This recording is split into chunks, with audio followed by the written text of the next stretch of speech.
duka cita reaksi Menteri Dalam Negeri rakan kita di seberang yang menyatakan bahawa sumbangan $60,000 itu bagi meringankan beban sangsara di Aceh dan di wilayah-wilayah lain diumumkan sebagai perkara kecil dan sumbangan yang tak berpatutan.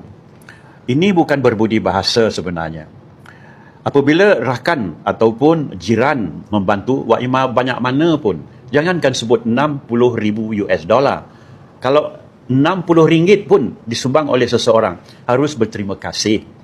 Jadi dengan kenyataan umum yang dibuat kepada dunia menunjukkan bahawa Malaysia menyumbang sedikit dalam bentuk $60,000, menteri berkenaan harap bersekolah dulu dalam bentuk perkataan, komunikasi atau bahasa kepada sesuatu jiran. Dan ini harus dipegang sebagai pedoman yang baik. Semasa Pak Harto dulu, semasa program-program yang dijalankan antara kedua-dua negara, Pak Soeharto sentiasa dengan senyumnya berterima kasih. Ada masa ketika itu, negeri Johor menyumbang kepada keadaan malapetaka di Jakarta hanya dengan beberapa bungkusan beras, kuih muih dan sebagainya. Masa itu Pak Harto mengucapkan terima kasih.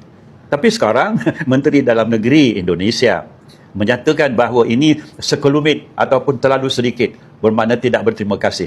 Ini yang kita sarankan, pelajarilah balik petua-petua yang diajarkan oleh nenek moyang kita dahulu sebelum kita masing-masing merdeka tahun 45 dengan tahun 57. Dan kembali kepada pangkal budi bahasa kita.